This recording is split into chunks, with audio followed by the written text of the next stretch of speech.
ان الدین عند اللہ الاسلام۔ بسم اللہ الرحمن الرحیم۔ بزرگان محترم و معزز سامعین کرام اور عزیز ساتھیوں، آج انشاءاللہ تعالی ہم وہ مسائل بیان کریں گے جن سے روزہ بھی ٹوٹتا ہے، قضا بھی لازم ہوتی ہے اور کفارہ بھی لازم ہوتا ہے۔ کفارہ کسے کہتے ہیں کہ آدمی ایک غلام کو یا باندی کو آزاد کرے۔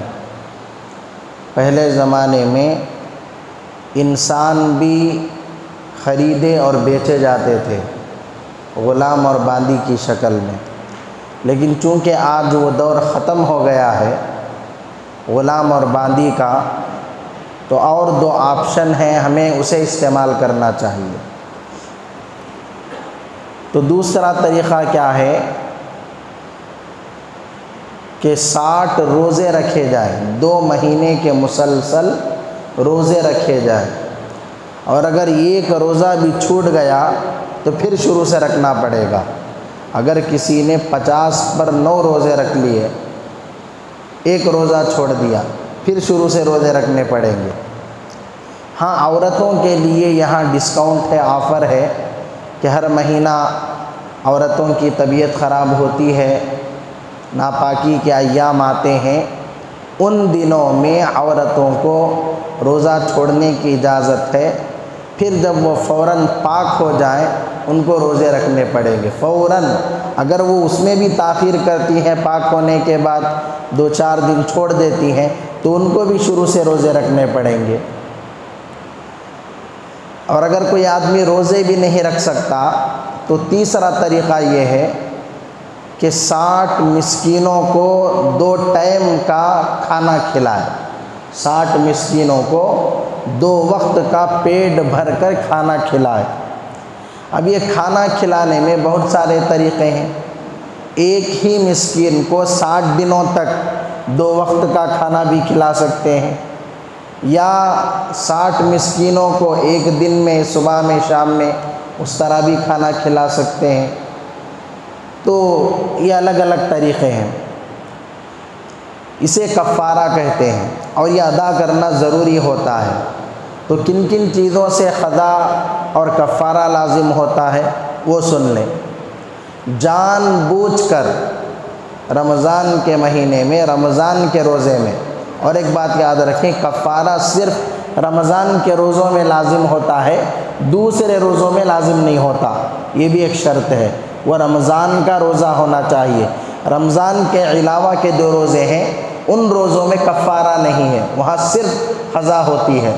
تو رمضان کے مہینے میں، رمضان کے روزوں میں اگر کوئی آدمی جان بوجھ کر کھانا کھا لے، جان بوجھ کر، تو اس سے روزہ بھی ٹوٹے گا، قضا بھی لازم آئے گی اور کفارہ بھی لازم آئے گا۔ ٹھیک ہے؟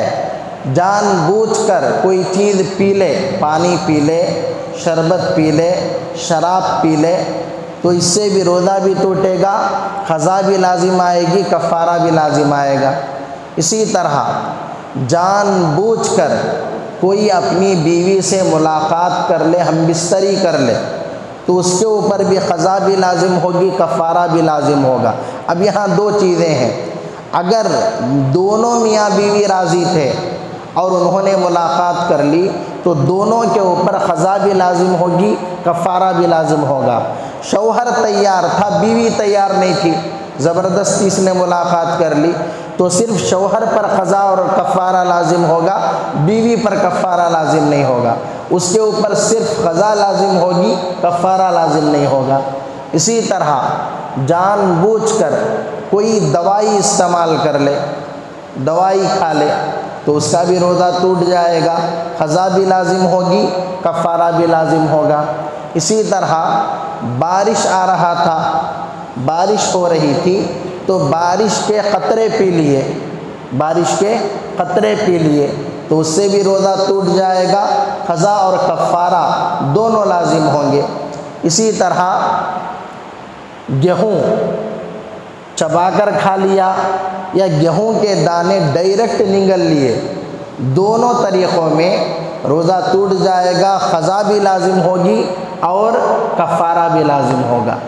تو یہ کفارے کے مسائل تھے۔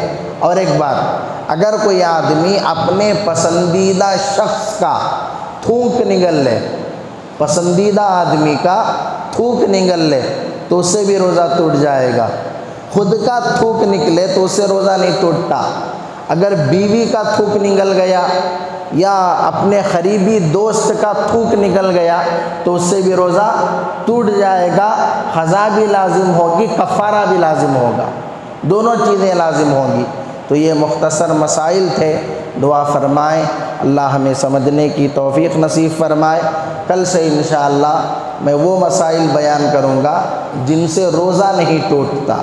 اللہم صلی علی سیدنا محمد، اللہم صلی علی سیدنا